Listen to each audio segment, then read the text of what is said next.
Okay masters, class start చేసుకున్నాం. ఈరోజు మనకి ప్రతిరోజు చాలా గొప్పగా ఒక్కొక్క మాస్టర్స్ని పిలిచి ఎంతో గొప్ప జ్ఞానాన్ని అందుకుంటున్నాం మాస్టర్స్. ఈరోజు మనకి ఎంతో గొప్ప జ్ఞానాన్ని అందించడానికి సంధ్య మేడం గారు వచ్చారు మాస్టర్స్. గూడూరు నుంచి రమణ మహర్షి బోధనలు చెప్పడానికి వచ్చారు. ఆ మేడంకి మన జూమ్ సెక్షన్స్ నుంచి బ్రహ్మాస్ మెడిటేషన్ ఛానల్ తరఫున ఆమెకు స్వాగతం పలుకుతాం masters. Okay madam, Brahma's meditation channel తరఫున మీకు స్వాగతం సుస్వాగతం madam. Over to you madam. Okay, అందరికీ నమస్కారం. జూమ్ ప్రేక్షకులకు, యూట్యూబ్ ప్రేక్షకులకు అందరికీ నా నమస్కారాలు. మా గురువు గారైన దామరాజ్ జయమ్మ గారికి, వారి కుమార్తె రేవతి మేడం గారికి, జ్ఞానాన్ని పరిచయం చేసిన పత్రిజీ గారికి, అలాగే అనంతమైన జ్ఞానాన్ని అందించిన రమణ మహర్షి గారికి నా ఆత్మ ప్రణామాలు. రమణ మహర్షి గురించి ఆల్రెడీ అందరికీ తెలిసిందే, కానీ ఆయన బోధనలు ఒకదాని తర్వాత ఒకటి తెలుసుకుంటూ ఉంటే ఇంకా మనలో ఉన్న ఆత్మ జ్ఞానం అనేది వెలికి వచ్చి మనం ఆధ్యాత్మిక ఉన్నతికి ఉపయోగపడుతుందని నేను ఈ టాపిక్ సెలెక్ట్ చేసుకోవడం జరిగింది. నా అనుభవంలో అయితే మాత్రం నేను సముద్రానికి ధ్యానం చేసుకోవడానికి సముద్రం దగ్గరికి వెళ్ళినప్పుడు ఆ ఎదురుగా సూర్యోదయం జరుగుతూ ఉంది. ఆ ఎదురు కూర్చొని ధ్యానం చేస్తూ ఉన్నాము. కొంచెం సేపు తర్వాత నా పక్కన వేడి తగులుతూ కనిపించింది. వేడి తగులుతూ స్పర్శ తెలుస్తూ ఉంది. అందరు ఇటు పక్కన కూర్చున్నారు. వేడి వెడం వైపు వస్తుంది, ఏంటి అని అనుకున్నాను. ఎందుకు డిస్టర్బెన్స్ అవడం అని చెప్పి నేను ధ్యానంలోనే ఉన్నాను. కొంచెం సేపు తర్వాత అర్థమైంది, పక్కన ఎవరో వచ్చి కూర్చున్నారు అని అర్థమైంది. అప్పుడు నేను క్వశ్చన్ వేసుకున్నాను, ఎవరు మీరు, నాకు ఏదైనా జ్ఞానాన్ని అందించాల్సి ఉంటే అందించండి అని క్వశ్చన్ వేసుకుంటే ఆయన రూపం కనిపించింది. అలా ఇలా చేయబెట్టుకొని అలా చూస్తూ ఉన్నారు. నాకు ఆయన ఎవరో తెలియదు. పేరేంటి అని అడిగితే పేరు కూడా రాలేదు. సరే, మనం ఎందుకు, ఏమి ఇంకా ఆన్సర్ రాలేదు, రూపం ఒక్కటే వచ్చింది, డిస్టర్బ్ అవడం దేనికని ధ్యానంలోకి వెళ్ళిపోయాం. అది జరిగిన ఒక 6 నెలల తర్వాత నేను బుక్స్ చదువుదామని రెఫర్ చేస్తూ, అంటే మా మేడం ఇంట్లో ఉన్న బుక్స్ చూస్తూ ఉంటే ఒక పుస్తకం మీద ఆయన కనిపించారు. ఈయనే కదా అప్పుడు నాకు ధ్యానంలో కనిపించింది, అసలు ఈయన పేరేంటి అని చూసినప్పుడు దాని మీద రాసింది రమణ మహర్షి అని. అప్పుడు ఆయన బోధనలు చదవాలి అని ఇన్స్పైర్ అయ్యాను అనమాట. రీసెంట్ గా ఈ మధ్య తెలిసింది, అరుణాచలం వెళ్ళినప్పుడు తెలిసింది. ఏమని, రమణ మహర్షి పక్కన ఎవరైనా కూర్చుంటే ఆయన వేడి తట్టుకోలేరంట. అంటే ఆయన అగ్నితత్వంతో ఉన్నవాడు. అరుణాచలంలో ఉన్నాయన కదా, అగ్నితత్వం అనమాట ఆయన్ని. అంటే నాకు ఆ స్పర్శ ద్వారా ఆయన్ని గుర్తించడం, ఒక మాస్టర్ నా పక్కన ఉన్నారు అని గుర్తించడం జరిగిందనమాట. రమణ మహర్షి యొక్క అనుభవం అయితే మాత్రం నాకు అది అన్నమాట. అప్పటి నుంచి ఆయన సబ్జెక్టు చదవడం, సూర్యనాగమ్మ లేఖలు అనే పుస్తకం చదవడం, ఈ రమణ మహర్షి బోధనలు చదవడం చాలా ఇన్స్పైర్ అయ్యాను నేను. అంటే మనలో ఉండే ఆత్మతత్వాన్ని తెలుసుకోమని చెప్తారు. నేనెవరు అనేది తెలుసుకో. పూజలు చేయమనరు, యాగాలు చేయమనరు, యజ్ఞాలు హోమాలు ఏమీ చేయమనరు. ఆయన దగ్గరికి వెళ్తే ఆయన చెప్పేది ఏంటంటే నేనెవరు అనేది తెలుసుకో అని చెప్తారు. ఆ నేనెవరు అనేది తెలుసుకుంటే ఇంకా తెలుసుకోవాల్సింది ఏం లేదు. అంటే నువ్వే పరమాత్మ అని నీకు అర్థమైపోయినప్పుడు ఇంకా నువ్వు సపరేట్ గా మళ్ళీ దానికోసంగా తెలుసుకోవాల్సిన ప్రయత్నం లేదు. అయితే ఆ నేనెవరు అనేది తెలుసుకోవాలి అని అంటే మనం ఏమేమి ఆలోచించాలి, ఏమి వదిలేయాలనేది ఆయన ఈ పుస్తకం ద్వారా చక్కగా వివరించడం జరిగింది. ఈ పుస్తకం రాసిన వారు వచ్చి చేకూరి రామకృష్ణన్ రాజు. ఆయన అందరూ దగ్గర కలెక్ట్ చేసుకొని ఒక 400 సూక్తుల్ని ఈ పుస్తకంలో పొందుపరచడం జరిగింది. నేను అంతకుముందు ఒక 2 జూమ్ క్లాసుల్లో కూడా రమణ మహర్షి బోధనలు చెప్పడం జరిగింది. ఆ తర్వాత నుంచే అంటే ఆల్మోస్ట్ ఇంచుమించు ఒకటేగా అనిపిస్తాయి, కానీ లోతుకు వెళ్లే కొద్దీ దాని అర్థం వేరే వేరేగా ఉంటుందన్నమాట. అంటే మనం వదలాల్సినవి ఎన్నున్నాయో అనేది ఆయన వివరించడం జరిగిందనమాట. వాటిని కొన్ని మనం ఇక్కడ తెలియజేసుకుందాము. వందల వేల సంవత్సరాల జన్మల యందు అభ్యసించిన అలవాటైన సంసార వాసన విషయములందు కోరికను ఆత్మ విచారణము అభ్యాసము చేయనిచో నశించదు. ఎన్నో వేల జన్మల నుంచి అభ్యసించిన అంటే మన సంస్కారాలు, ఈ సంస్కారాలను వదలాలి అంటే మనం వాసనలు అంటాము, సంస్కారాలు అని అంటాము. ఇవి వదలాలి అని అంటే ఆత్మ విచారణ అభ్యాసము చేయనిచో నశించదు. ఆత్మ విచారణ అనేది చాలా ముఖ్యం. మనకు పత్రిజీ గారు కూడా చెప్తారు, రోజు పడుకునే ముందు ఒక 10 నిమిషాలు ధ్యానం చేసి ఈ రోజు అసలు ఏమేమి జరిగింది, ఏమేమి మాట్లాడాము, ఎవరిని బాధ పెట్టాము, ఎవరికి సంతోషం కలిగించాము, ఒకవేళ బాధ పెడితే ఆ మళ్ళీ పక్క రోజు అటువంటి మాటలు రాకుండా గాని చూసుకుంటూ ఉంటే ఒక 40 రోజుల కల్లా మీరు ప్యూరిఫై అయిపోతారు అని చెప్పడం జరుగుతుంది. కాకపోతే మనకు అదే కొంచెం కష్టం. ఎందుకు అంటే అనడానికి అనేస్తాము, దాన్ని మార్చుకోవాలి అంటే అంటే ఈ జన్మల తరబడి అలవాటైపోయిన ప్రాణం ఆటోమేటిక్ గా ఎట్లంటే అట్లా మనసు ఆలోచిస్తూ అలాగే వాక్కు ద్వారా కూడా మనం మాట్లాడుతూ ఉంటాం అన్నమాట. అందుకనే ఆత్మ విచారణ అనేది చాలా ముఖ్యమని మహర్షి గారు చెప్తున్నారు. సంస్కారమే సంసారం, వాసనలే జనన మరణ చక్రము. మన సంస్కారమే మన సంసారం అన్నమాట. వాసనలే అంటే మనతో కూడా వచ్చే ఆ వాసనలే జనన మరణ చక్రము అంటే పునరపి జననం పునరపి మరణం. ఆ వాసనలను మనం వదులుకోలేకపోబట్టి మళ్ళీ మళ్ళీ పుడుతూ చస్తూ మళ్ళీ జన్మలు తీసుకుంటూ ఉండాల్సి వస్తుంది. అహం అనేది శక్తివంతమైన ఏనుగు లాంటిది. అహం అంటే మనం రెండుగా చెప్పుకోవచ్చు. మామూలుగా మనస్సుని నాలుగుగా విభజిస్తారు. మనస్సు, బుద్ధి, చిత్తము, అహంకారము. అక్కడ అహంకారము అంటే పొగరు కాదు, నేను అనే వేర్పాటు భావన. నువ్వు వేరు నేను వేరు అనే వేర్పాటు భావనే అహంకారము అంటాం.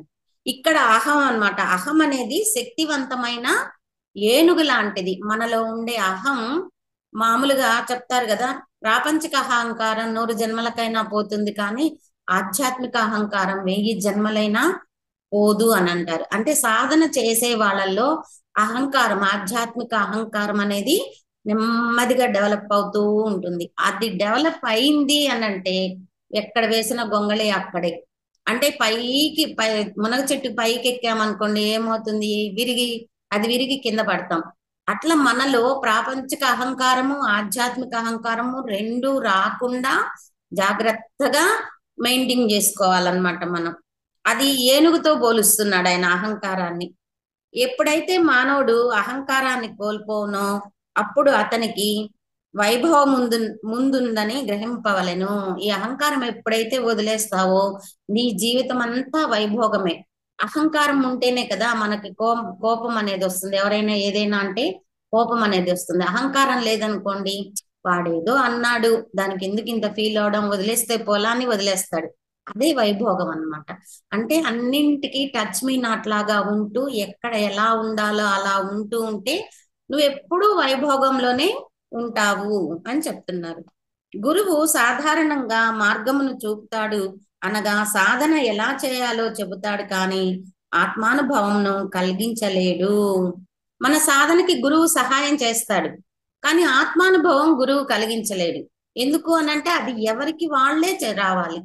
రాముడంతటి వాడికి వశిష్ఠ మహర్షి అన్ని విద్యలు బోధించిన తర్వాత ఒక చెట్టు దగ్గరికి తీసుకెళ్లి రామాన్ని ఆత్మను బయటికి తీసుకురా అని అంటారు.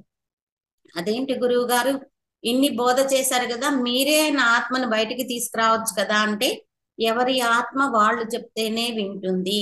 నీ ఆత్మని నువ్వు బయటికి తీసుకొచ్చా అంటే నీకు ఈ లోకాలన్నీ తిప్పి చూపించి ఆ ఆత్మానుభవం అనేది అప్పుడు కలుగజేస్తాను అని అంటాడు. అప్పుడు ఆ రాముడు ధ్యాన స్థితిలో ఎలా చేయాలనేది చెప్పిన తర్వాత ధ్యాన స్థితిలోకి వెళ్ళి ఆ ఆత్మను బయటికి తీసుకొచ్చిన తర్వాత ఆ ఆత్మను తీసుకొని ఈ విశ్వంలో లోకాలన్నింటినీ తిప్పి ఇది ఈ లోకం ఇలా ఉంటుంది, ఇలా ఉంటుంది, నువ్వు పరమాత్ముడివి, ఇలా జన్మ తీసుకున్నావన్నీ అని చూపించడం జరుగుతుంది. అలా ఎవరి ఆత్మానుభవం వాళ్లే పొందాలి కానీ గురువు మార్గాన్ని చూపిస్తాడే గాని గురువు ఆత్మానుభవం వచ్చేట్లు చేయడు. అందుచే గురువు తెలిపిన మార్గంలోనే పయనించి సాధన ద్వారా ఆత్మానుభవంను పొందవచ్చును. గురువు చెప్పిన మార్గం ఏదైతే ఉందో ఆయన ఎలా చెప్తే అలా మనం సాధన చేసి మనం సొంతగా ఆత్మానుభవాన్ని పొందవచ్చు అన్నమాట. జీవి కార్యశీలుడు కావాలి, బద్ధకమును అశ్రద్ధను దూరం చేయాలి, త్రికరణ శుద్ధిగా సాధన చేయాలి. కార్యశీలుడు కావాలి, బద్ధకము అశ్రద్ధను దూరం చేయాలి. మనిషికి ఉన్నదే ఇవి రెండు. వాయిదా వాయిదా వేస్తూ ఉంటాం. ఈ రోజు ఏదో ఫంక్షన్కి వెళ్ళాం, ధ్యానం ఆపేస్తాము. పక్క రోజు కూర్చోవాలంటే కూర్చొని మనసు అప్పదు. అబ్బాయి ఏం కాదులే, ఒక రోజు చేయకపోతే అని మళ్ళీ పక్క రోజు అట్లా వాయిదా వేస్తూ వారం 10 రోజులు గడిచిపోతుంది. అది ఉండకూడదు. ఎప్పటిదాకా ధ్యానం చేయాలంటే ఆత్మానుభవం కలిగేదాకా ధ్యానం చేయాల్సిందే. ఎన్ని పనులున్నా కూడా కనీసం పడుకునే ముందైనా 10 నిమిషాలైనా ధ్యానం చేసి పడుకోవడం అనేది అలవాటు చేసుకోవాలి.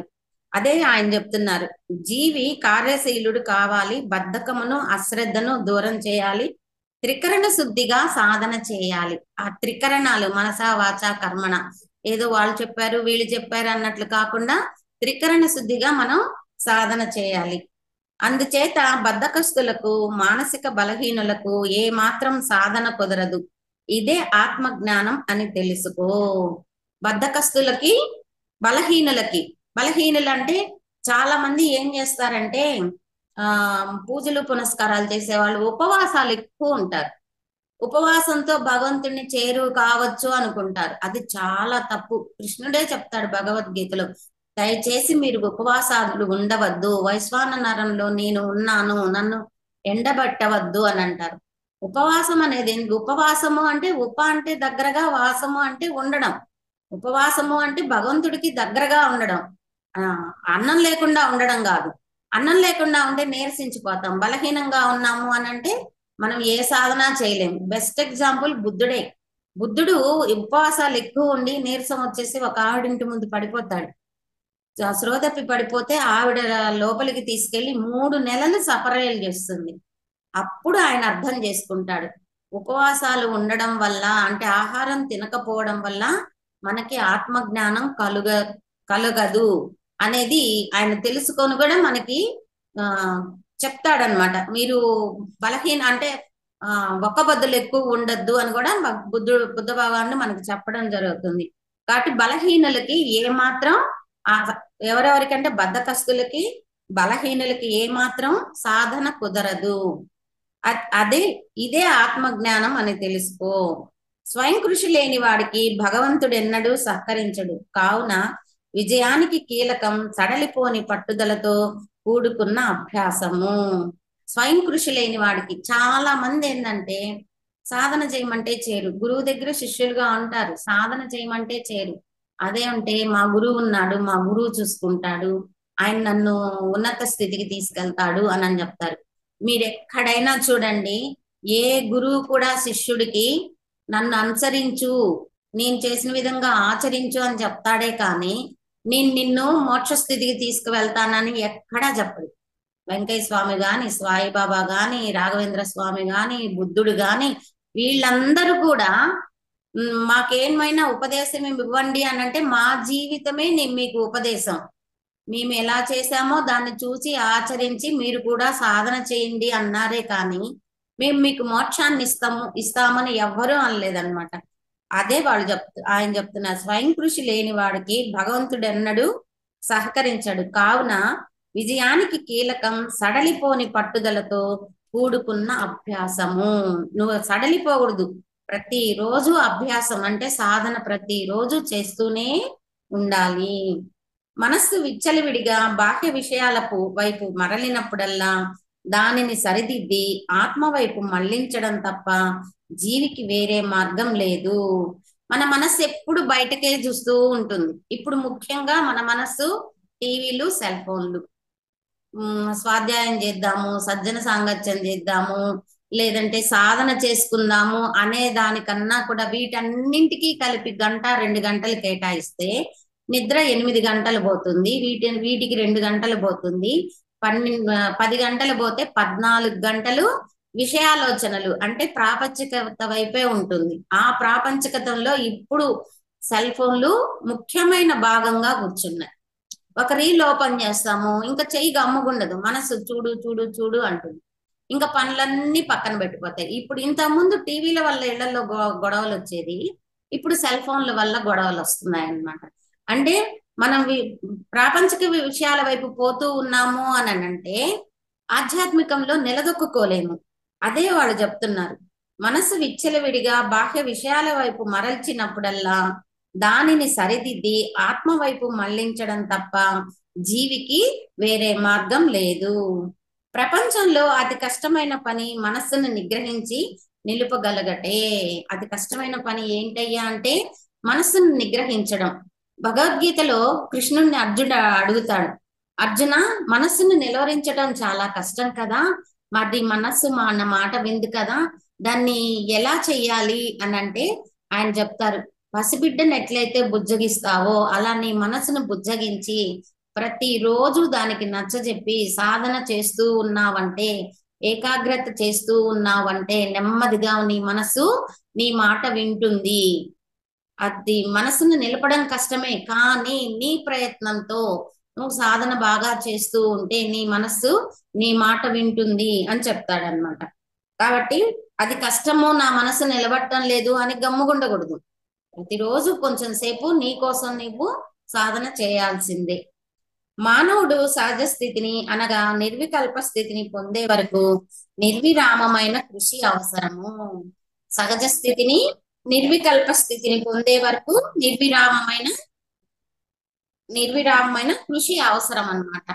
ఎప్పుడైతే మనం సహజ స్థితిలో ఉండి నిర్వికల్ప స్థితి అంటే మనకి రెండు రకాలు చెప్తారనమాట, సహజ కల్ప స్థితి, నిర్వికల్ప స్థితి అని. ఈ నిర్వికల్ప స్థితిలో ఏంటంటే మనసు అలా నిరామయంగా ప్రశాంతంగా అలా నిశ్చలంగా ఉండిపోతుంది. ఆ స్థితి వచ్చే వరకు నువ్వు సాధన చేయాలి.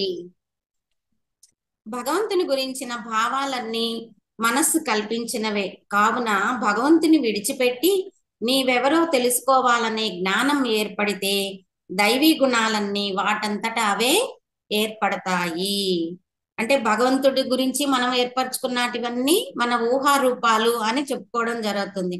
నువ్వెవరో తెలుసుకున్నావు అంటే ఇంకా భగవంతుడి గురించి తెలుసుకోవాల్సిన అవసరం అనేది ఉండదు. ఎందుకు అని అంటే నువ్వే భగవంతుడివి అనేది అర్థమవుతుంది. కాబట్టి జ్ఞాన మార్గాన్ని అనుసరించేవారు దైవీ గుణాలన్నింటినీ సంతరించుకునేందుకు ఆత్మ విచారణయే మార్గం. జ్ఞాన మార్గాన్ని అనుసరించే వాళ్ళు దైవీ గుణాలన్నీ సంతరించుకోవాలి అంటే ఆత్మ విచారణే మార్గం అన్నమాట. అన్ని దుర్గుణాలు అహంభావాన్ని ఆశ్రయించుకునే ఉన్నాయి. కావున అహంను నశింపచేస్తే దుర్గుణాలన్నీ నశించి ఆత్మజ్ఞానం సహజంగానే సిద్ధించును. మనలో ఉండే దుర్గుణాలు అహాన్ని ఎప్పుడైతే నశింపు చేస్తావో ఆటోమేటిక్ గా నీలో ఉండే ఆత్మ జ్ఞానం ప్రకాశించడం మొదలు పెడుతుందన్నమాట. అన్ని సద్గుణాలు దైవీ గుణాలు ఆత్మ జ్ఞానంలో అంతర్లీనమై ఉన్నాయి. నీలో ఉన్న గుణాలన్నీ ఎక్కడున్నాయి, సద్గుణాలు దైవీ గుణాలు ఎక్కడున్నాయి అంటే నీ యొక్క ఆత్మ జ్ఞానంలో అంతర్లీనమై ఉన్నాయి. అహంభావం యొక్క వినాశనమే పరమావధి, అది నశించినచో బ్రహ్మానందమే. చూడండి, అహంభావం మీద ఎన్ని పాయింట్స్ చెప్పారు. ఎందుకు అంటే మనలో అణువణువున నిండి ఉంటుంది ఆ అహంభావం. ఆ అహంభావం గాని తగ్గించుకోకపోతే ఆ ఆత్మ జ్ఞానం అనేది బయటికి రాదనమాట. అందుకే స్వామీజీ ఇన్ని ఉదాహరణలు అహంభావం గురించి చెప్పడం జరుగుతూ ఉంది. మనస్సు కొన్ని రోజులు ప్రశాంతత కలిగి మరి కొన్ని రోజులు అలజడి సృష్టించును. దీనికి కారణం రజో తమో గుణముల ప్రభావం వల్లనే. కొన్ని రోజులేమో బాగుంటుంది, కొన్ని రోజులేమో గందరగోళంగా ఉంటుంది. దీనికి కారణం ఏమిటి అంటే ఈ ప్రాపంచకంలో ఇరుక్కుపోతాం. మనలో ఉండే రజోగుణము తమో గుణము మనల్ని మనం తెలియపరచుకోవడానికి బయటికి రానివ్వవన్నమాట. అందువల్ల ఏంటంటే ఈ తమో గుణము రజోగుణం వల్ల మనలో అలజడి అనేది సృష్టించడం జరుగుతుంది. కాబట్టి ఆ తమో గుణాన్ని రజోగుణాన్ని దాటి సత్వగుణంలో ఉండడం అలవాటు చేసుకోవాలి. ఇది చెప్పుకున్నంత తేలిక కాదు. సాధన చేస్తూ స్వాధ్యాయం సజ్జన సాంగత్యం చేస్తూ ఉంటే నెమ్మదిగా ఆ తమో గుణాన్ని రజోగుణాన్ని దాటి సత్వగుణంలోకి రావడం, శుద్ధ సాత్వికతలోకి రావడం జరుగుతుంది. జనన మరణములు, సుఖ దుఃఖములు, సిరి సంపదలు, మానవమానములు, దేహము, కాలము, రూపము, నామము ఇవన్నీ కూడా మనసు సృష్టించుకున్న ఎండమావులలో తేలియుండు తరంగాలు. కానీ వాస్తవమైనది ఆత్మ ఒక్కటే. జనన మరణాలు, సుఖ దుఃఖాలు, సిరి సంపదలు, మానవమానములు, దేహము, కాలము, రూపము, నామము, ఇవన్నీ కూడా మన మనస్సు సృష్టించినటువంటివి. ఇవన్నీ ఎలా ఉంటాయి అంటే ఎండమావులలో తేలియుండు తరంగాల్లాగా ఉంటాయి. వీటన్నింటినీ గాని పక్కకు తోస్తే అప్పుడు ఉన్నది అసలైన చైతన్యం ఆత్మ ఒక్కటే. మానవుని తలపులే విశ్వమంతా వ్యాపించి ఉన్నవి. తల్లిదండ్రులు, బంధుమిత్రులు ప్రత్యక్షమవుతూ నిష్క్రమిస్తూ ఉంటారు. మనం చేసే ప్రతి ఆలోచన కూడా ఈ విశ్వంలోనే ఉంటుంది, ఎక్కడికి పోదు. ఆలోచనలు నల్లిఫై కాదు, ఆలోచనలు శక్తి తరంగాలు, అందుకని అవి నల్లిఫై కావు, ట్రాన్స్ఫర్ అవుతూ ఉంటాయి. వెళ్తూ ఎలాగైతే సర్వవ్యాపకమైన ఆత్మవో మిగిలిన అందరూ కూడా ఆత్మస్వరూపులే కానీ మరొకటి కాదు. నీవు ఎలాగైతే సర్వవ్యాపకమైన ఆత్మవో మిగతా వారు కూడా ఆత్మలే కానీ వేరొకటి కాదు. అంటే ఇదంతా కూడా ఆత్మస్వరూపమే. ఈ సృష్టి అంతా కూడా ఆత్మస్వరూపమే. మరైతే ఈ దేహదారులుగా ఎందుకు వచ్చాము అంటే జ్ఞానం తెలుసుకోవడం కోసం వచ్చాం. జ్ఞానం తెలుసుకోవాలి అంటే ఆత్మస్థితిలో మనం తెలుసుకోవడం అనేది కష్టం అవుతుంది. అనుభూతి కోసం, అనుభవం కోసం దేహాలను తీసుకుని మనం భూమి మీదకి రావడం జరిగిందన్నమాట. కాబట్టి నువ్వు ఆత్మస్వరూపంగా ఎప్పుడూ ఉంటావు. నువ్వు ఎలాగైతే ఆత్మస్వరూపంగా ఎప్పుడూ ఉంటావో మిగతా అందరూ కూడా అలాగే ఆత్మస్వరూపులే అని చెప్తున్నారు ఈయన. ఈ ప్రపంచం మీద, వ్యక్తుల మీద, సిరి సంపదల మీద ఉన్నంత ఆసక్తి ఆత్మ మీద అనగా నీవు మీద ఉంటే నీకు ఆత్మానుభవం ఎందుకు కలగదు? అందుచే సంపదల మీద విరక్తే సౌఖ్యానికి మూలము. ఈ ప్రపంచం మీద, వ్యక్తుల మీద, సిరి సంపదల మీద ఆసక్తి ఉన్నంత వరకు నీకు ఆత్మానుభవం అనేది కలుగదు. ఇది చూడండి, గొప్ప గొప్ప గురువులందరూ ఏమీ ఉండదు వాళ్ళ దగ్గర. ఒకవేళ ఉన్నా కూడా దానికి అంటకుండా ఉంటారు. రమణ మహర్షి గారైతే ఆశ్రమం పెట్టడానికి అసలు ఇష్టపడ్డు. ఎవరైనా ఏదైనా తెచ్చిస్తే కూడా నాకెందుకు నాయనా, అది ఉంది అంటే దాని మీద వ్యామోహం పెరుగుతుంది, వ్యామోహం పెరిగింది అంటే నేను మళ్ళీ డౌన్ అయిపోతాను. కాబట్టి నాకు ఏమీ వద్దు, నేను ఇలాగే జీవిస్తాను. ఏ ఆశ్రమాలు వద్దు, ఏ బిల్డింగ్లు వద్దు, ఏ నగలు, డబ్బు ఏమి వద్దు. ఆయన చేతి గుండా ఏది కూడా తీసుకునేవాళ్ళు కాదనమాట. వాళ్ళు అదే చెప్తున్నారు, వీటన్నింటి మీద నీకు ఆసక్తి ఉంటే నీకు ఆత్మానుభవం అనేది కలగదు. ఆత్మానుభవం కలగాలంటే సంపదల మీద విరక్తే సౌఖ్యానికి మూలము. నీకు సంపదల మీద ఎప్పుడైతే విరక్తి కలుగుతుందో అప్పుడే నువ్వు సౌఖ్యంగా ఉంటాము. ఆస్తి సంపాదించామనుకోండి, మన దగ్గర ఉంచుకోము, వాళ్ళకో వీళ్ళకో ఇస్తాము. వాళ్ళు ఇస్తారో లేదో అని నిద్ర పట్టదు. లేదంటే ఇంట్లో దాచుకుంటే దొంగలు వచ్చి దోచుకెళ్తారేమో అని భయం, ఆ భయంతో నిద్ర పట్టదు.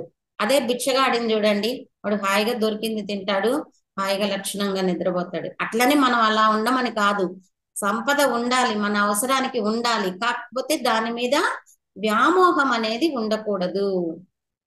మామూలు ప్రాపంచక విషయాలే ఎంతో ప్రయాసతో కానీ సిద్ధించవు. కావున అనంత ఆనందదాయిని అయిన ఆత్మానందమును పొందుటకు విసుగు చెందకుండా ఉండాలి. కావున విసుగు లేకుండా అభ్యాసము చేయవలెను. ప్రాపంచక విషయాలు పొందడానికే మనం ఎంతో కష్టం చేయాలి. ఉదాహరణకు డబ్బు సంపాదించాలన్నా, ఇల్లు కట్టాలన్నా, ఇంకేదో వ్యాపారం చేయాలన్నా ఎంతో కష్టం చేయాలి. మరి అదే అంత కష్టమైతే అనంత ఆనందదాయిని అయిన ఆత్మానందం పొందుటకు విసుగు విరామం లేకుండా మన ప్రయత్నం మనం చేస్తూనే ఉండాలన్నమాట. ఆత్మానందమును పొందుటకు ఆత్మానుగ్రహము చాలా అవసరము. ముక్తి మార్గము ప్రగాఢము. నిర్విరామమైన కృషి సల్పిన సాధకునికి మాత్రమే అట్టి అనుగ్రహము లభించును. ఆత్మానందం పొందాలి అనంటే ఆత్మానుగ్రహం చాలా అవసరం. అంటే మనల్ని మనం తిట్టుకోకూడదు.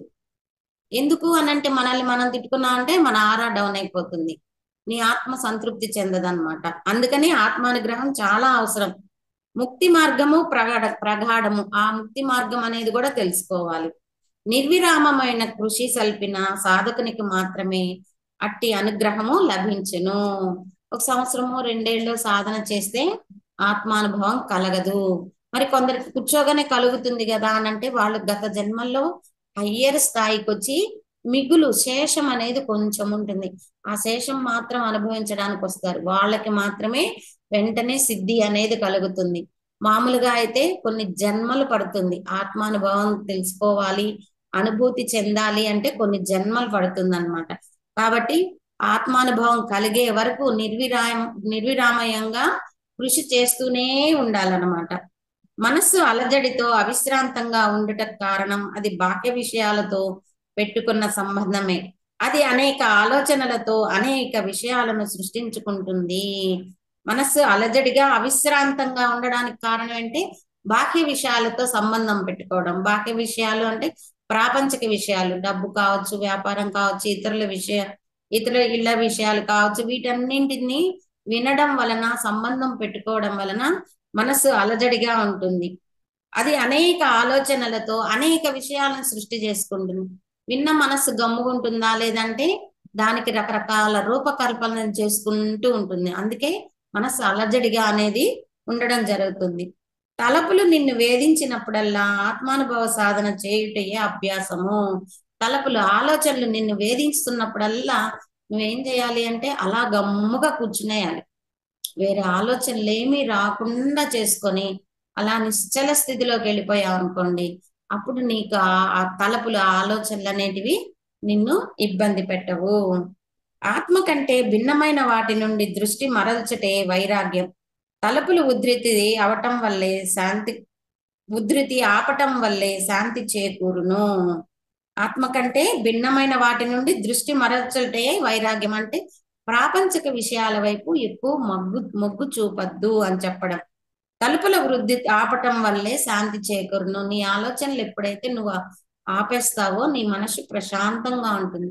సార్ కూడా అదే చెప్తారు, నువ్వు కేవలం ధ్యానం చేసేటప్పుడే కాదు ఆలోచనలు కట్టేయడం, మామూలుగా పని చేసుకుంటూ ఉన్నప్పుడు కూడా ఆలోచనలు లేకుండా ఏకాగ్రతతో పనిచేయి. ఒకవేళ నీకు ఆ ఏకాగ్రత అనేది కుదరకపోతే శ్వాస మీద ధ్యాస పెట్టి చేసుకున్నావు అనంటే నీకు ఆటోమేటిక్ గా ఎనర్జీ అనేది బాడీలోకి ఎంటర్ అవుతూ ఉంటుంది. కేవలం ధ్యానం ద్వారానే కాదు, మనం ఎప్పుడైతే మనసుని ఏకాగ్రం చేస్తామో ఏకాగ్రం చేసిన ప్రతి సమయంలో మనకి కాస్మిక్ ఎనర్జీ అనేది బాడీలోకి రావడం జరుగుతుంది. అందుకే గొప్ప గొప్ప మహానుభావులు ఆత్మస్థితి పొందిన తర్వాత వాళ్ళు ఇంకా ధ్యానం చేయాల్సిన అవసరం లేదు.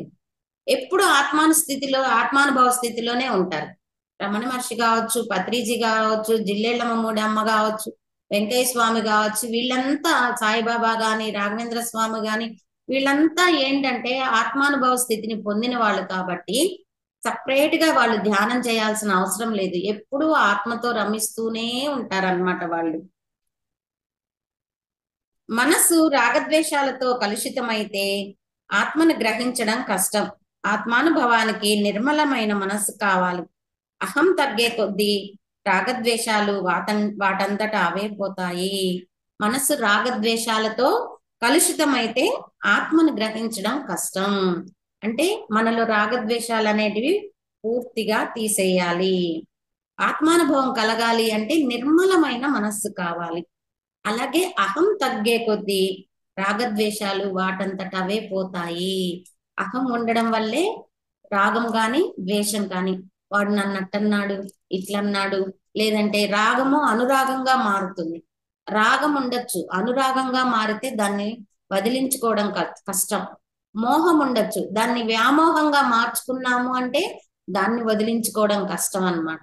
అట్లా ఎక్కడికక్కడికి మనం ఒక్కొక్క బంధనాల నుంచి తప్పుకుంటూ, అంటే బంధంలో ఉంటూ బంధానికి అతీతంగా ఉండడం అనేది నేర్చుకోవాలన్నమాట.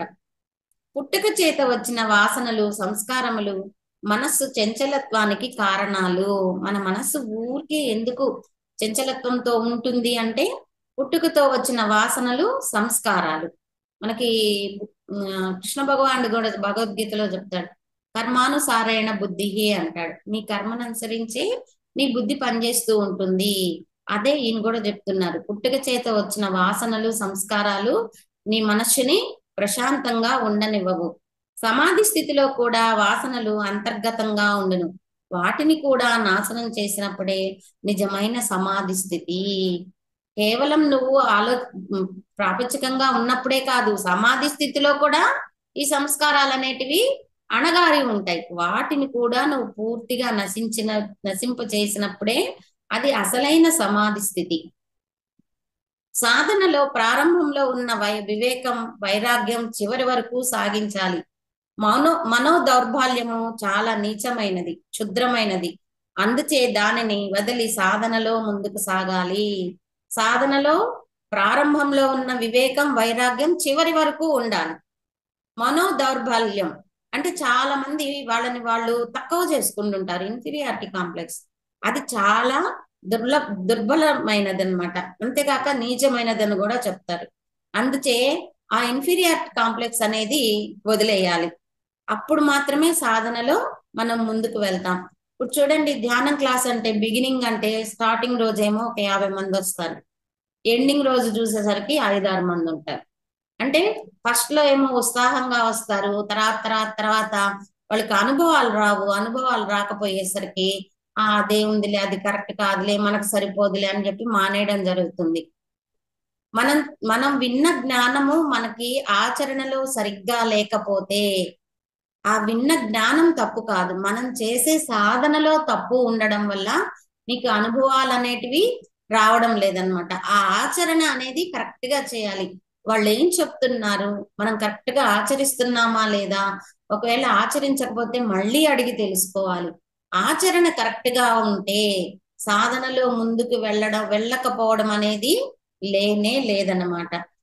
చాలా మంది ఏంటంటే నాకే అనుభవం రాలేదని మానేస్తూ ఉంటారు. అనుభవాలు కాదు కావాల్సింది, అంతకు ముందు ఉన్న మన మన ఆలోచనకి సాధనలోకి వచ్చిన తర్వాత మన ఆలోచనలకి తేడా ఏమైనా వచ్చింది అంటే అది కేవలం ఆత్మజ్ఞానం రావడం వల్లే, నువ్వు చేసిన సాధన వల్లే నీకు ఆ తేడా అనేది వచ్చింది. ఆలోచనలో తేడా వచ్చింది అంటే ఆటోమేటిక్ గా బాహ్య జీవితం కూడా మార్పు చెందుతుంది. అంటే నెగిటివ్ ఆలోచనలని పాజిటివ్ ఆలోచనలుగా ఎప్పుడైతే మార్చుకుంటామో మన జీవితంలో నెగిటివ్ అనేది తొలగిపోయి పాజిటివ్ అనేది జరగడం స్టార్ట్ అవుతుంది అన్నమాట. భక్తి మార్గం అనుసరించి వారు ప్రవృత్తి ద్వారా అంటే శరణాగతి ద్వారా అహంను పోగొట్టుకుందరు. భక్తి మార్గంలో ఉన్న వాళ్ళు ఎలా వాళ్ళల్లో అహం పోగొట్టుకుంటారు అనంటే సంపూర్ణ శరణాగతి. సాయిబాబా చెప్తారు చూడండి, సంపూర్ణ శరణాగతి చెందాలి మీరు. అంటే సంపూర్ణ శరణాగతి అని అంటే ఏంటంటే నేను అనేది లేదు, ఇంకక్కడ ఉన్నదంతా ఆయనే అన్నమాట. నేను అనేది లేదు. ఎప్పుడైతే నువ్వు సంపూర్ణ శరణాగతి పొందుతావో అప్పుడు నీలో అహం పక్కకి వెళ్ళిపోతుంది. మనకి ఈ క్లాసులు చెప్పేటప్పుడు కూడా మనం చెప్పుకుంటాం కదా, ఈ భక్తి మార్గంలో ఉన్న వాళ్ళు ప్రతిరోజు స్వామికి షోడోపచార పూజ చేస్తారు. దాంట్లో అంగన్యాస, కరన్యాస అని వస్తాయి. అంటే ఈ శరీరం అంతా నీదే, అంగన్యాసం అంటే ప్రతి అంగము నీదే, కరన్యాసం చేతులతో చేసే వాటిని కరన్యాస అంటారు. ఇవన్నీ నీవే, ఈ కాళ్ళు నీవే, ఈ శరీరం నీదే, నీ చేతులు నీవే, అన్ని నీవే అని చెప్తారు. మళ్ళీ పక్క రోజు అవే చెప్తారు. అంటే ప్రతిరోజు షోడోపచార పూజ చేస్తారు కాబట్టి ఈ రోజు ఏ విధంగా అయితే పూజ చేశారో పక్క రోజు కూడా అవే చేస్తారు. అప్పుడు భగవంతుడు అనుకుంటాడంట, అవును నిన్న వాడు అన్ని ఇచ్చేసానన్నాడు, నేను అనేది లేదు అన్నాడు, అంతా నీవే స్వామి అన్నాడు, మరి ఇప్పుడేంటి మళ్ళీ అదే చెప్తూ ఉన్నాడు అంటే నిన్న ఇవ్వలేదా నాకు వాడు అని ఆశ్చర్యపోతాడంట. కాబట్టి భక్తి మార్గం అనుసరించే వాళ్ళు తమ ప్రవృత్తి ద్వారా అంటే శరణాగతి ద్వారా అహాన్ని పోగొట్టుకుంటారు. కర్మ మార్గం అనుసరించేవారు తాము చేయి కర్మ ఫలితాలను కోరక అహంను పోగొట్టుకుంటారు. అంటే కర్మ మార్గం అంటే పనుల ద్వారా చేసేవాళ్ళు ఫలితాలని కోరరనమాట. మనకి భగవద్గీతలో కృష్ణుడు చెప్తాడు కదా, నిష్కామ కర్మ చేయి, కర్తృత్వ భావంతో చేయి. నిష్కామ కర్మ అంటే ఫలితం ఆశించకుండా చేయి, కర్తృత్వ భావం అంటే నేను చేస్తున్నాను అనే భావన లేకుండా చేస్తే అప్పుడు అవన్నీ కూడా భగవంతుడికే చెందుతాయి అని మనకి భగవద్గీతలో చెప్పడం జరుగుతుంది. యోగ మార్గమును అనుసరించి వారు కూడా తమ యొక్క మనో సంకల్పాలను వదిలి అహంను పోగొట్టుకుంటురు. యోగ మార్గం మనం చేసేది యోగ మార్గం. యోగము అంటే కలయిక అన్నమాట. మనో సంకల్పాలు అంటే సంకల్పాలు ఏమీ లేకుండా ధ్యాన స్థితిలోకి వెళ్ళిపోతే మనలో ఉండే అహం ఆటోమేటిక్ గా వెళ్ళిపోతుంది అనమాట. జ్ఞాన మార్గం అనుసరించి వారు అహం ఎక్కడి నుండి బయలుదేరుతుందో తెలుసుకుని దానిని నాశనము చేయుదురు. జ్ఞాన మార్గం అంటే జ్ఞానం కోసం అన్వేషించే వాళ్ళు అసలు ఈ అహం ఎక్కడి నుంచి పుడుతోంది అని అంటే వాళ్ళు తరచి తరచి చూసుకుంటారన్నమాట. అంటే అంతర్ముఖ ప్రయాణం చేసి అహం ఎక్కడి నుంచి పుడుతుందో తెలుసుకొని దాన్ని పూర్తిగా నశింపు చేయడం జరుగుతుంది. మనకి ధ్యానంలో ఆలోచనలు వస్తూ ఉంటే ఆలోచనలు కట్టడి చేయడానికి ఏం చెప్తారంటే అసలు ఆ ఆలోచన ఎక్కడ పుడుతోందో దాన్ని గమనించండి అంటారు. ఆలోచన మెదడులో పుడుతుంది అంటాము. మన మన సనాతన ధర్మం ఏం చెప్తుంది? మనస్సు నుంచి ఆలోచనలు వస్తాయి అంటారు. సైన్స్ ఏం చెప్తుంది? మెదడు నుంచి ఆలోచనలు వస్తాయి అంటారు. మన ఆలోచన ఎక్కడి నుంచి పుడుతోంది అనే ధ్యాస దేని మీద అయితే పెడతామో ఆలోచనలు అనేటివి రావు. చాలా ఈజీ టెక్నిక్ అది. ధ్యానం చేసే వాళ్ళకి ఆలోచనలు వస్తున్నాయి అని అంటే అసలు ఈ ఆలోచన ఎక్కడ పుడుతోంది అని మీరు ధ్యాస పెట్టారంటే ఆలోచనలు అనేటివి రావు. కాకపోతే ఈ పాయింట్ ఎవరు సరిగ్గా చెప్పరనమాట. కాబట్టి జ్ఞాన మార్గం వాళ్ళు ఏం చేస్తారంటే ఈ అహం అసలు ఎక్కడ పుడుతోంది అనేది పరిశోధన చేసి అహాన్ని పూర్తిగా నశింపు చేసుకోవడం జరుగుతుంది. ఎవరు ఏ మార్గం అనుసరించినా చివరికి వారు తెలుసుకునేది ఆత్మే. మనసు యొక్క మూలాన్ని అన్వేషించటయే అన్ని యోగముల యొక్క కలయిక, అదే మహాయోగం. ఎవరు ఎన్ని మార్గాలు అనుసరించినా మనకు ధ్యానంలో 172 రకాలు ఉన్నాయి అని చెప్తారు. ఏ మార్గం అనుసరించినా చివరికి తెలుసుకునేది ఏంటంటే ఆత్మ యొక్క మూల స్థానమే. ఎవరైనా ఆత్మ యొక్క మూల స్థానం తెలుసుకోవడమే అన్నమాట. అన్ని యోగముల యొక్క కలయిక అదే మహాయోగం. సంసారిక బాధలకు గురైన మనస్సుకు తన మూలంలోంచి స్థిరంగా ఉంటేనే శాశ్వత శాంతి. మనకి ఎప్పుడైనా ఏదైనా బాధ కలిగినప్పుడు మనం అలా గమ్ముగా పక్కన కూర్చునేసి ఆలోచనలు లేకుండా అలా కూర్చున్నాం అనుకోండి, కాస్మిక్ ఎనర్జీ అనండి, విశ్వశక్తి అనండి, దైవశక్తి అనండి, ఏదైనా కానీ ఆ దైవశక్తి మన బాడీలోకి ఎంటర్ అయినప్పుడు మనలో ఉండే ఆ దుఃఖం నెమ్మది నెమ్మదిగా తొలగిపోతుంది. ఆ దుఃఖం ఎప్పుడైతే తగ్గుతూ వస్తుందో అప్పుడు సరైన ఆలోచనలు వస్తాయి. దుఃఖంతో ఉన్నప్పుడు సరైన ఆలోచన ఉండదు, అవగాహన కూడా ఉండదన్నమాట. తలచుటయే బంధము, తలపు వదులటయే ముక్తి. మనం మన వాళ్ళ గురించి ఆలోచిస్తూ ఉన్నాం అనుకోండి, ఆ బంధంలో ఇరుక్కుపోతూ ఉంటాం. ఆ తలచుకోకుండా ఉన్నాం అనుకోండి, ముక్తిగా ఉంటాం. అంటే మన మనసు ఎప్పుడు ఏంటంటే మన గురించి మనం ఆలోచించాం. భర్త గురించో, బిడ్డల గురించో, ఇళ్ల పక్క వాళ్ళ గురించి, లేదంటే బంధువుల గురించి ఆలోచిస్తూ ఉంటాం. అవి ఆలోచిస్తూ ఉన్నంతసేపు నువ్వు బంధంలో ఉన్నట్టే. ఆ ఆలోచనలు ఎప్పుడైతే వదిలేస్తావో అదే ముక్తి. మీరు చూడండి, అవన్నీ ఆలోచించినప్పుడు మీ మానసిక స్థితి ఎలా ఉంది, వాటన్నింటి విషయాలకి జోలికి పోకుండా మీ పని మీరు చేసుకుంటూ, మీ సాధన మీరు చేసుకుంటూ, సజ్జన సాంగత్యం, స్వాధ్యాయం చేసుకుంటూ ఉంటే మీ మనసు ఎలా ఉందో చూసుకోండి. మీకే అర్థమైపోతుంది. బంధంలో ఉన్నప్పుడు మనసు అశాంతిగా ఉంటుంది. ఎప్పుడైతే మీతో మీరుంటారో మనసు శాంతిగా ఉంటుంది. మనసు శాంతిగా ఉంటే ఆరోగ్యం బాగుంటుంది, చేసే పనులు బాగుంటాయి, మాట్లాడే మాటలు బాగుంటాయి, చేసే ఆలోచనలు బాగుంటాయి. కాబట్టి ఏది కావాలో నిర్ణయం ఎవరిది అంటే అది మీదే అన్నమాట. అదే పనిగా ఆలోచించటయు దానికి బద్దుడగుటయు అతిగా ఆలోచించటమాని ముక్తుడగుటయు మానవుని చేతిలో పని. ఏదైనా నీ చేతుల్లో ఉంది, ఏ గురువు చేతిలో లేదు. నువ్వు ఆలోచించడం నీ చేతుల్లోనే ఉంది, ఆలోచించకుండా ఉండడం నీ చేతుల్లోనే ఉందన్నమాట. నీ స్వరూపమును తెలియక విలపించుచున్నావు కనుక నీ సంకల్పంతోనే నీవు బంధింపబడి ఉన్నావు. పట్టుపురుగు తాను నిర్మించిన గూడులోనే బంధింపబడి మరణించును. నీ ఆత్మశక్తి నీకు తెలియక నువ్వు విలపిస్తూ ఉన్నావు కనుక నీ సంకల్పంతో నీవే బంధించబడ్డావు. నేను ఈ దేహము అనే భావనలో ఉండబట్టి నీవే బంధించబడ్డావు. ఎలా అంటే పట్టుపురుగు తనకు తాను గూడు నిర్మించుకొని దానిలోనే చనిపోతుంది. అలాగే మనం ఈ బంధంలో ఇరుక్కొని నేను ఈ దేహము, ఈ సంసారము, నా కుటుంబము, నా బాధ్యత అవన్నీ తలుచుకుంటూ మన ఆత్మస్థితి వైపుకి వెళ్లకుండా పునరపి జననం పునరపి మరణం అంటే పుడుతూ గిడుతూ ఇలాగే ఉన్నాం. ఎప్పుడైతే మన ఆత్మస్థితి తెలుసుకుంటామో మన జన్మలు తగ్గిపోతాయి. దానికి ఇష్టపడట్లా ఇప్పుడు జనాలు. ఎంతసేపు బాహ్యం బాహ్యం బాహ్యం. ఎంత అనుభవించినా తృప్తి తీరదు, ఎంత తిన్నా తృప్తి తీరదు, ఎంత విలాసాలు అనుభవించినా తృప్తి తీరదు. నీకు తృప్తి తీరకుండా ఉన్నంత కాలం మళ్ళీ జన్మకి వస్తూనే ఉంటావు. మనకి మెయిన్ పాయింట్ గా చెప్తాం ఆ మాట. తృప్తి అనేది జీవితంలో చాలా ముఖ్యం. తృప్తి లేనిదే జీవితంలో ముక్తి అనేది లేదు. దేహం అనే భావం వల్ల తాను ఒక మతమునకు కులమునకు చెందిన వాడని, మరొకడు వేరే మతం వేరే కులం అన్న భావం కలుగుతోంది. ఈ దేహ భావంలో ఉన్నంతసేపు నేను పలానా మతం పలానా కులం అని అనుకుంటాం. అదే ఆత్మస్థితిలో గాని ఉంటే కుల మతాలు అనే భావం ఉండదు. ఆత్మస్థితికి వెళ్ళి ఆ భావాలు తొలగించుకోవడం అనేది చాలా చాలా కష్టం, చెప్పుకున్నంత తేలిక కాదు. ఇప్పుడు బాబా దగ్గరికి వెళ్ళారనుకోండి, అందరినీ సమానంగా చూస్తాడు. మనం చూడగలమా? ఎక్కడో లోపల కొంచెం వెలితిగానే ఉంటుంది. అంటే ఇంకా ఆ ఆత్మజ్ఞానం చెప్పుకుంటూనే ఉన్నాం కానీ సంపూర్ణ ఆచరణలోకి రాలేదు. ఇప్పుడిప్పుడు కొంచెం కొంచెం ఆ భావాలు వదిలి అందరము సమానము, అందరితో బాగుండాలి, కులము లేదు, మతము లేదు, అంతా ఆత్మ చైతన్య స్వరూపమే అని ఇప్పుడిప్పుడు కొంచెం కొంచెం ఆవేదన అనేది వస్తుంది. పరిపూర్ణంగా అయితే రాలేదు, రాదు కూడా. ఎందుకు అంటే మనకి ఇది కలియుగం కాబట్టి ధర్మం ఒక పాదమే ఉంటుంది. అందరూ అవేకన అయితే ఇది థర్డ్ డైమెన్షన్, ఈ భూమి ఆ ఎనర్జీని తట్టుకోలేదు.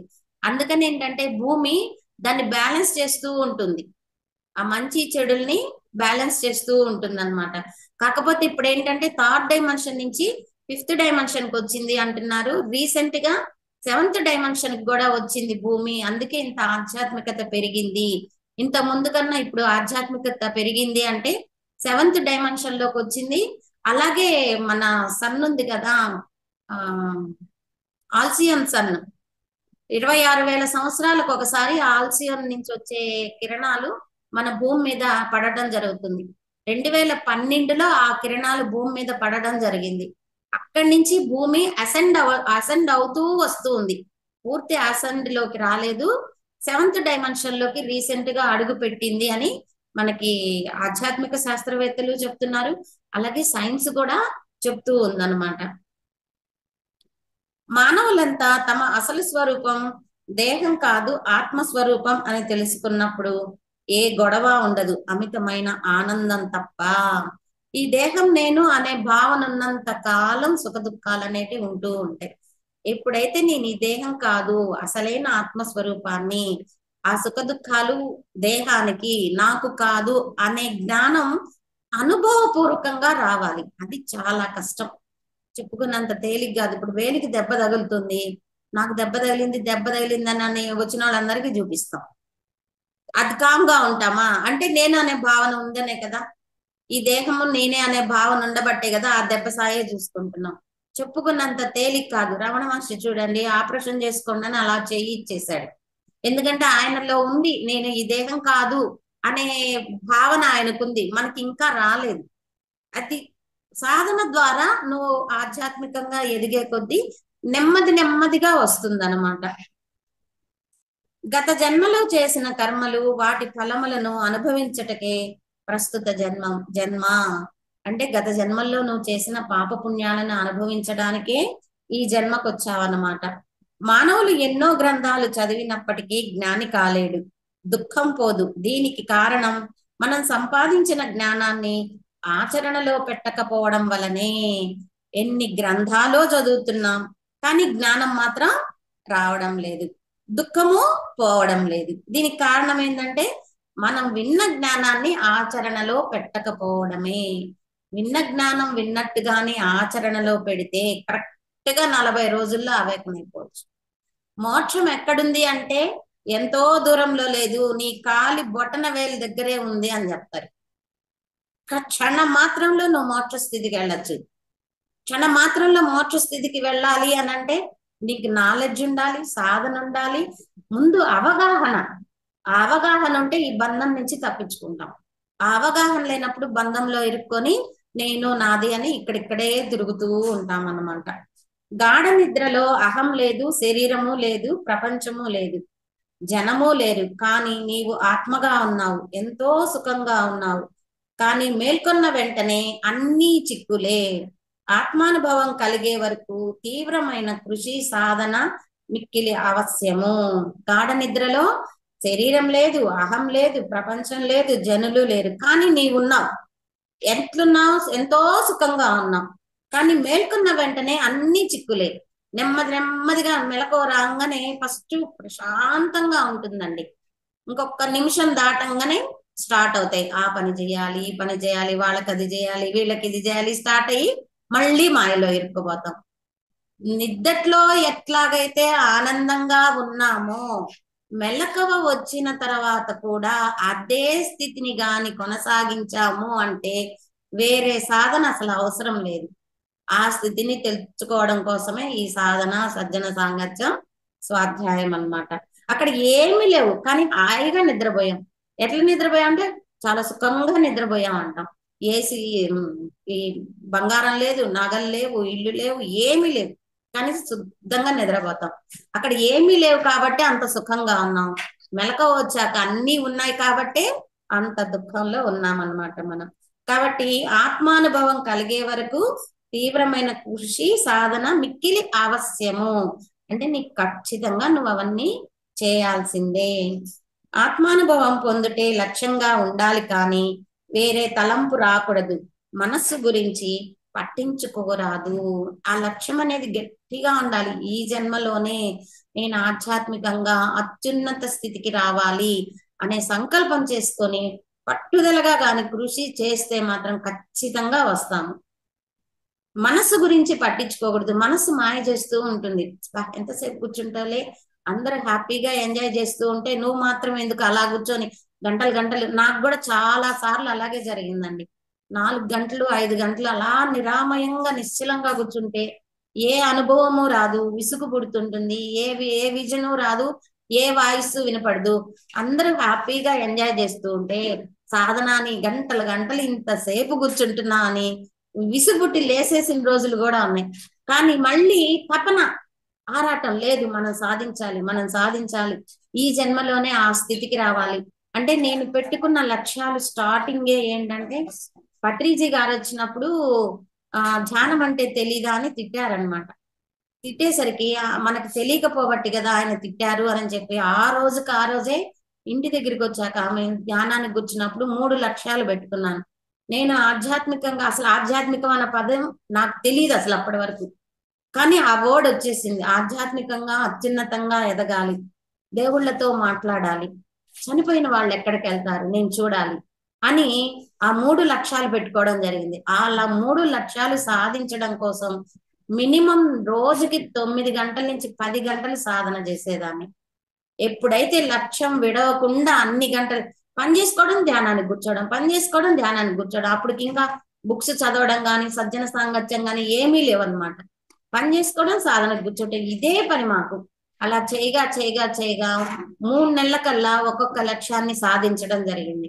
అంటే చివరి వరకు నువ్వు గట్టిగా ప్రయత్నం చేస్తే సాధించలేనిదంటూ ఉండదు.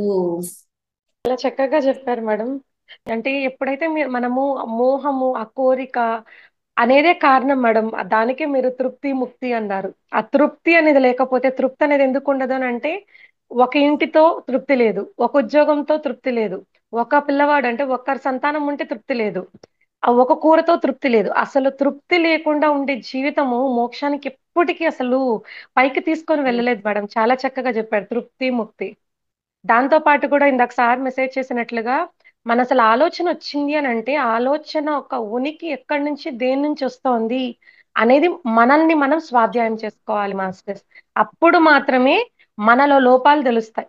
అప్పటి వరకు ఎప్పుడు తెలియవు. అందుకే చూడండి, ధ్యానం చేసేటప్పుడు మాత్రమే మన లోపాలు తెలుస్తాయి.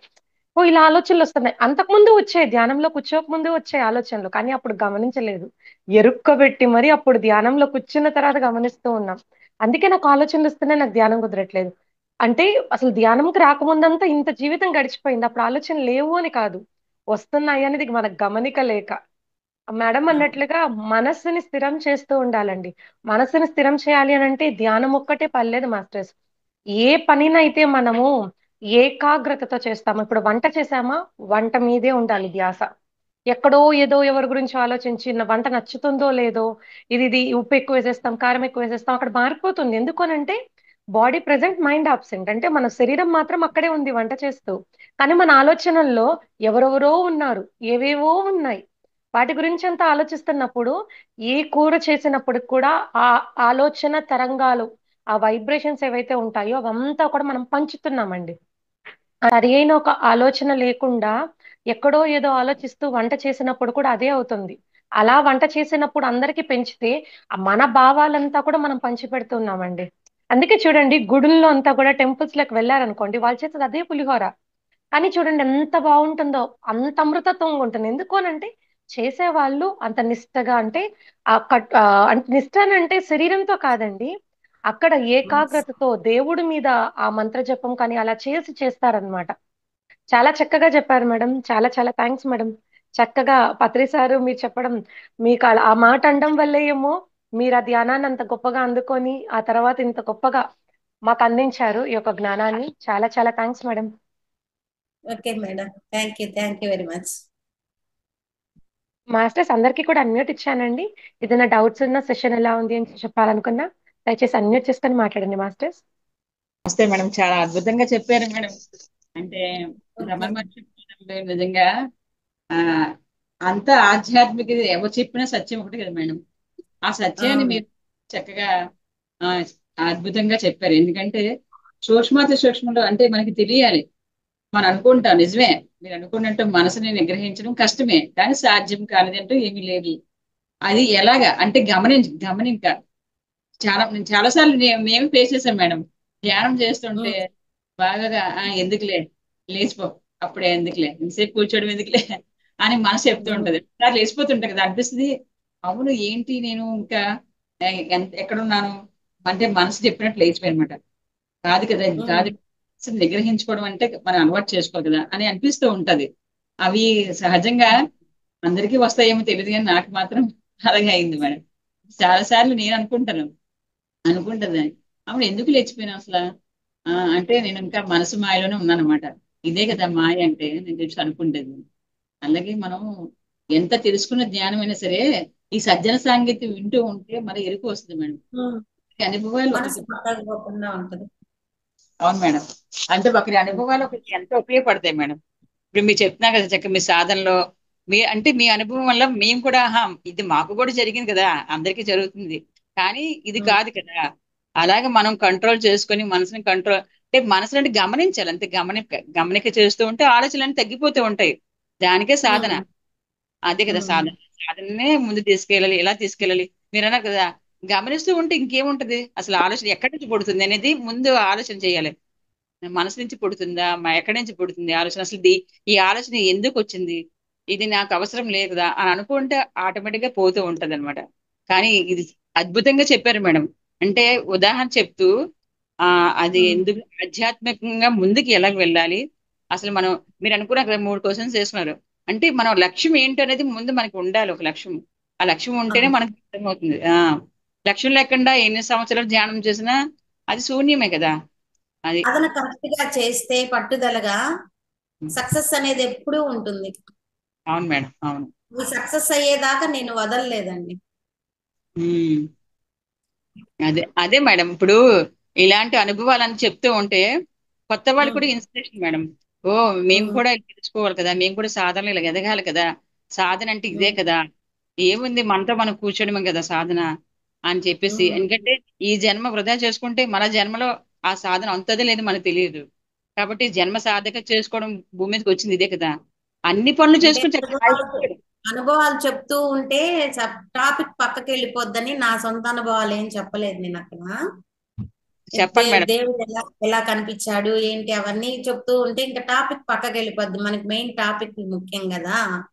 ఈ ఆ అనుభవాలు అనేవి కేవలం ఇన్స్పిరేషన్ కోసమే కదా, అందుకని నావేమీ చెప్పలేదన్నమాట నేను. కానీ అది మధ్య మధ్యలో యాడ్ చేశారు కాబట్టి బాగుంది. అంటే అది ఇంట్రెస్ట్ గా అంటే తెలుస్తుంది మేడం. మీకు కూడా thank you very much madam. అలాగే అమ్మా, థ్యాంక్స్ అమ్మా. Thank you madam. మాస్టర్స్ ఆ, ఇందాక మేడం చెప్పినట్లుగా ఆ పట్టు పురుగు గురించి చెప్పారు. ఆ, దాన్ని అంటే ఆ పట్టు పురుగు చుట్టూ అంతా చేసుకొని అది ఆ చుట్టూ వలలాగా చేసుకొని దాంట్లోనే చచ్చిపోతుందంట. అలాగా మేడం చెప్పినట్లుగా మనం దేహం దేహం అని అనుకుని చచ్చిపోతున్నాం. ఆ జన్మ తీసుకుంటున్నాం, ఆత్మని తెలుసుకుంటున్నామా అని అంటే ఏదో కొంచెం తెలుసుకుంటున్నాం, మళ్ళా మాయలో పడిపోతున్నాం, మళ్ళా చచ్చిపోతున్నాం. వెళ్ళిపోతున్నాం. దాని వల్ల ఇది రొటేట్ అవుతూనే ఉన్నాం. అంటే ఆ జైంట్ వీల్ చూస్తుంటాం కదా మాస్టర్స్ ఎగ్జిబిషన్ లో, అలాగా తిరుగుతూనే ఉన్నాం కాలగర్భంలో మనము. మన ఒక ఉనికి ఎప్పటికీ ఉంటుంది, కానీ ఈ భూమి మీద ఆత్మతత్వం తెలుసుకున్నంత వరకు భూమిని మనం పోం మాస్టర్స్, భూమిని వదిలి వెళ్ళలేం. ఎందుకంటే నేర్చుకోవాలి అని అంటే ఈ చుట్టుపక్కల మనుషులు ఇలానే ఉండాలి, సమస్యలు ఇలానే ఉండాలి, మనం తెచ్చుకున్న కర్మలు ఇవన్నీ విడనాడాలి అని అంటే ఆ లోపల ఉండే ఆత్మతత్వాన్ని తెలుసుకోవడం కాదు, ఫస్ట్ తెలుసుకుంటే దాన్ని ఖచ్చితంగా అనుభూతి చెందగలుగుతారు. ఇప్పుడు మనం వింటున్నాము అని అంటే ఎంతో గత జన్మలో ఒక సంస్కారం, ఇందాక మేడం అది కూడా అన్నారు, కూర్చోగానే కొంతమందికి వెంటనే కుదురుతుంది అని అంటే అది గత జన్మల్లో చాలా గొప్పగా సాధన చేశారండి. ఇప్పుడు మనందరం కూడా చాలా గొప్పగా సాధన చేస్తున్నాం కాబట్టి రోజు ఒక్కొక్క మాస్టర్ ద్వారా జ్ఞానాన్ని అందుకుంటూ ఉన్నాము. ఇంత చక్కగా వింటున్నాము, అసలు మన శరీరం సహకరిస్తోంది, మన మనస్సుని కూడా నియంత్రించి రోజు వినగలుగుతున్నామంటే చూడండి అసలు ఎంత చక్కటి ఆత్మస్థితిలో ఉన్నామో మనమంతా కూడా. మాట్లాడుకుంటున్నామంటే వీటి గురించి ఇంత మంచి మన ఉనికి గురించి మాట్లాడుతున్నాము అసలు అని అంటే చాలా గొప్ప వాళ్ళమండి మనమంతా కూడా. చాలా చాలా థ్యాంక్స్ ఓకే మేడం. ఓకే అమ్మా, మీకు అందరికి కూడా థ్యాంక్స్ చెప్తున్నాను. ఎందుకంటే నాకు ఇంత మంచి అవకాశం ఇచ్చినందుకు మీకు కృతజ్ఞతలు తెలియజేస్తున్నాను. మిమ్మల్ని తీసుకుని వచ్చిన మమతా మేడం కి కూడా కృతజ్ఞతలు. థ్యాంక్ యూ మా. నమస్తే అమ్మా. నమస్తే అండి. చాలా బాగా చెప్పారమ్మా. థ్యాంక్స్ అమ్మా. మీరు చెప్పేది ఎలా ఉందంటే బాణంలాగా దూసుకుపోతుంది లోపలికి. అంత ఓకే. అద్భుతంగా ఉంది నిజంగానే, చాలా బాగుంది అసలు. నేను చెప్పడం కాదమ్మా, అది రమణ మహర్షి బోధనలు కాబట్టి అలాగే ఉంటాయి అవి. చాలా బాగుంది, చాలా బాగుందండి. బోధ మాత్రం చాలా అద్భుతంగా మనలో ఉంది. ఉన్న వివేకాన్ని తట్టి లేపుతారు ఆయన. అవును, నిజమే నిజమే. బాగుందమ్మా, చాలా బాగుంది అసలు నిజంగానే. ఓకే అమ్మా. సారీ, మీ అనుభవాలు కూడా చెప్పండి మేడం. ఇంకొక నెక్స్ట్ క్లాస్ అవకాశం ఉన్నప్పుడు నేను అలాగే చెప్తానమ్మా. ఓకే అమ్మా, చాలా బాగుందండి, సూపర్. థ్యాంక్ యూ ఓకే అండి, అమ్మా. Thank you so much. Thank you తల్లి. అంతా ఎట్లుందంటే మేడం ఒక్కొక్క పాయింట్ అసలు దోమ కుడితే దోమ కుట్టేసిన తర్వాత కుట్టినప్పుడు తెలియదు, తర్వాత దద్దరొచ్చి గీరుకుంటాం కదా, అలా ఉందన్నమాట. ఒక పాయింట్ వినేసిన తర్వాత అది లోతుగా తీసుకున్న తర్వాత ఓ ఇంత ఇదిగా కదా నిజమే కదా. తీసుకోవాలి, ఇది కదా మనము ఎందుకు ఇంత వెలితిబాటు అసలు నిజం మేడం మీరు ఇందాక చెప్పినట్లుగా ఎలాంటి ఎంత జీవన ప్రయాణం చేసినప్పటికీ జూమ్ ఓపెన్ చేస్తారా మేడం, అసలు అంత ఉష్కాకి అసలు ఏం ఉండదు. అసలు ఎంత ఆనందం ఆ తన్మయత్వంతో, చాలా ఆనందం. అందుకే అసలు ఎక్కడున్నా కూడా మాక్సిమం దీనికి కుదిరితే చాలా వరకు వచ్చేస్తాను మేడం. మాక్సిమం అసలు ఏ పని పెట్టుకోను ఒకవేళ కుదరకపోతే తప్ప. అంటే దీనివల్ల అంటే అసలు మనసు అనేది పూర్తిగా పోతుంది మేడం ఆ తన్మయత్వంతో అది వింటూ, ఒకలాగా చాలా ఆనందం కలుగుతుంది అనమాట అసలు. అవును. అంటే మనం ఏమేమి పొరపాట్లు చేస్తున్నామో అవి ఆ పొరపాట్లు ఆయన చూపిస్తే మనం వదిలేసుకుంటూ పోయామంటే ఆత్మానుభవంలోకి వెళ్ళిపోతాం. అవును మేడం. ఆ. Thank you so much madam, చాలా చక్కగా చెప్పారు మేడం. మీకు అందరికి కూడా నాకు థ్యాంక్స్ రా. ఉంటానైతే. Okay madam, thank you so much madam. Thank you masters అందరికీ కూడా ప్రత్యేకంగా థ్యాంక్స్ మేడం, మీకు చక్కటి జ్ఞానాన్ని ఈరోజు అందించారు.